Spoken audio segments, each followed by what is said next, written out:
का जो 3 नंबर का स्टेप है, यह 3 नंबर का प्रकार है, यह है क्रिएटिव माइंड मैप। यह क्रिएटिव माइंड मैप किस तरह से बनाए जाते हैं, यह सबसे पहले अच्छी तरह से समझ लीजिए।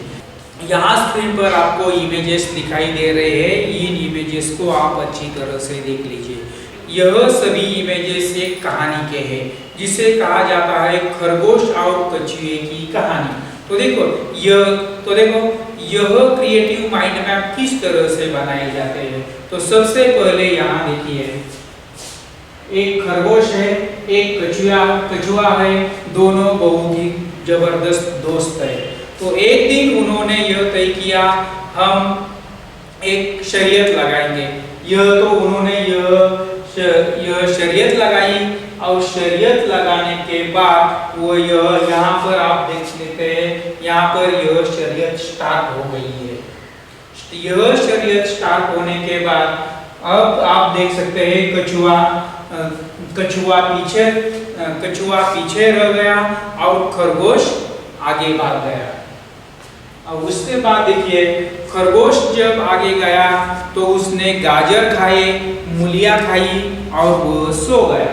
उसके बाद कछुआ चलता रहा, वह खरगोश के आगे गया और वह यहाँ फिनिश लाइन पर पहले आ गया और खरगोश बाद में आया। इस तरह से यह हम क्रिएटिव माइंड मैप बना सकते हैं। यानी सबसे पहले सिंपल माइंड मैप, उसके बाद कॉम्प्लेक्स माइंड मैप, और जो 3 नंबर का स्टेप है वह है क्रिएटिव माइंड मैप। इस तरह से हम क्रिएटिव माइंड मैप बना सकते हैं। क्रिएटिव माइंड मैप बनाने के लिए दूसरा उदाहरण देख लीजिए। देखिए, इस तरह का यह इस तरह के क्रिएटिव माइंड मैप हम बना सकते हैं। देखिए, यहाँ 2 गधे हैं। सबसे पहली इमेज देखिए, 2 गधे हैं, दोनों गधों के सामने घास पड़ी हुई है, लेकिन वह खा नहीं सकते। क्यों नहीं खा सकते? वह एक ही रस्सी को बंधे हुए है। तो देखिए, दूसरी इमेज में देखिए, वह बहुत जोर से प्रयास कर रहे हैं खाने के लिए, लेकिन तीसरी इमेज में देखिए, यह और जोर से प्रयास कर रहे हैं और ज्यादा ताकत लगाई हुई है, लेकिन वह खा नहीं सकते। अब उनके दिमाग में बत्ती जल गई। अब यह एक साथ बैठे हुए हैं, वह सोच रहे हैं, वह विचार कर रहे हैं।